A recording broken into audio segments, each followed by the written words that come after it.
All right, hello. Welcome to the Modern Thought Room. My name is Jethro, wrapping up the fifth episode in a series on what I believe is an undervalued or overlooked skill in our personal and professional development tracks. And that skill is teaching. Spent the last few episodes going about different aspects of it and how I think that shifting our focus and when we think about our personal and professional development, taking a look at how we are as teachers, people that share information, people that share skills, and people that share or help bring about mindset transformation, um, how that can make a big impact in our trajectories and also those that we have an impact on. So, wrapping up this brief little series on this skill, I think that I'd be doing it a disservice if I didn't focus on really what drives it. I spoke a bit about this in the episode about motivation, but really teaching is a labor of love. I don't really love that phrasing as I'm saying it now, but that's what it is. It's actually a labor of love, and you need to care. In order to teach, you need to care, right? And most of this, again, is in a personal and professional development context. And why I'm spending this last episode talking about it from this perspective, as it is a labor of love, is to kind of really get at what makes the big difference, right? And it's again tied to that motivation aspect, but it's understanding that you will have to put in a shift, right?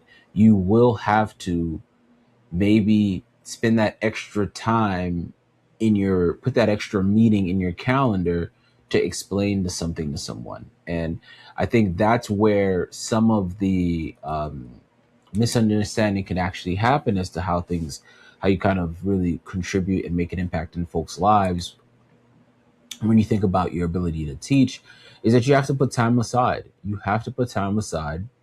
You have to be inconvenienced a bit.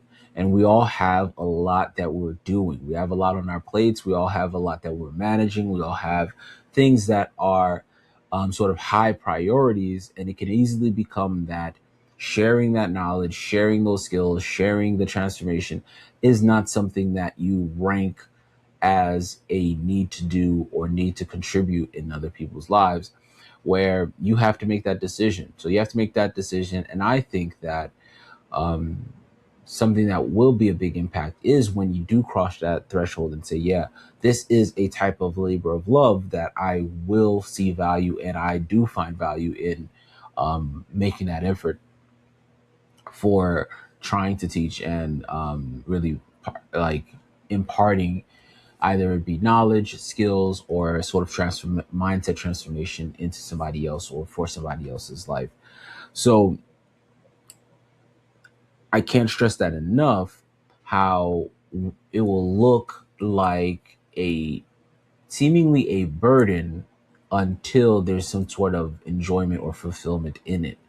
Um, we all have had those days, long days at work, where you barely have enough time between things, and weeks can roll like that. Weeks on weeks can flow where you don't have that much breathing space, and then somebody asks you a question about something, or you may have a sort of like forum. I don't know how everybody's situation is set up, but I know um, and the company that I work at, we do have these sort of, I call them little mini forums where folks just post questions that they have. They reach out and they say, hey, who has this thing here? Or who has worked on this type of project? Who can give me insight into this? Right. And some days I don't raise my hand. Right. Some days I don't raise my hand. I may have other things going. I may be, um, in a type of mood. I could be in a funk. There could be something. But more often than not, if I have an answer, if I have a perspective, if I have some guidance, if I have a way that I can provide instruction, I'll go ahead and provide that to somebody, knowing that that will help them in their process and they'll have a reference point to me as somebody that contributed in their process. And that is something that you need to value, right? And that's something that will be a anchor to that skill that makes it useful in the long term, right? So you don't want to just, it's not learning how to teach so you can do your PowerPoint presentations or lead your meetings better. It's also to think about how you are going to contribute in the lives of others around you, how you are ultimately becoming a leader. And a lot of what our personal development, our professional development is about fundamentally is about becoming the leaders that are dormant in us, and or getting to another level of leadership through improved skills, and more knowledge and transformed mindsets. So it's a profound thing to accept the call. It's a profound thing to make the effort. And it's a profound thing to understand that, yes, I am in a way making a sacrifice to contribute to someone else, and I believe that there is value in that. Like, if that sentence doesn't necessarily make sense for you, or if that's not something that you've gotten to the place where you will say, yes, I'm in a place where I see the value in teaching someone something, then that labor of love doesn't seem like a labor of love. It seems like a waste of time. And the thing is, I don't think people say it's a waste of time. They don't just like say, hey, this is a waste of time. I think it's more that when we're stacking up what we have to do, helping somebody else out doesn't come up to the top. And the issue isn't, it's not that that happens once or twice. It's when that becomes a lifestyle where everything's just solely about you. Everything is solely about you getting more information, you holding other people accountable, right? You holding standards, and it doesn't become about you being a leader.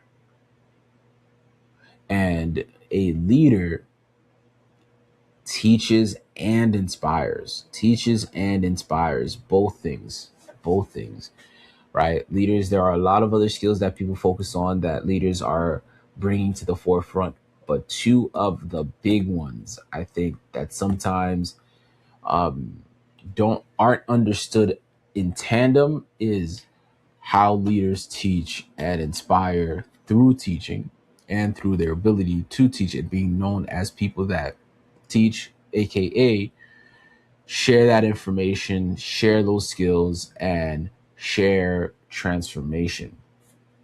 Right, that transformation piece is key. But again, it's all rooted in this sort of heart posture of having a comfort or having an appreciation for the labor of love that is teaching. So as you're working through your personal development, your professional development, right, a lot of the things are always going to be focused on you, right?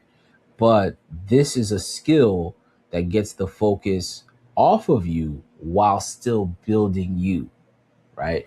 So as you build your ability to teach, not only will it build your talent, but also it will shift the focus from you to others. And when you understand what's going on with others, you're more equipped to make an impact, right? Because you can identify opportunity based on where their areas of need are, and you can be a one to provide solutions. And that's like a key sort of benchmark for just how people start businesses, sell products, offer services, right? It's they get an understanding of where people are at, what people need, and they present a solution to it, but they are in a way teaching the people how to use or attain whatever service or product they have in service of their own situation, right? In service of their own situation. So this is the final episode. If you haven't caught any of the episodes, go back, watch them in succession, because I think this is a skill that once you even just put it on your list as a thing to develop for your personal development and your professional development, you will see tremendous benefits. And one of them is you will definitely gain influence in your space, and your growth as a leader will take a step to the next level. So thanking you again. Again, check out those other episodes. Appreciate you guys. Have a good night. Bye bye. Ciao.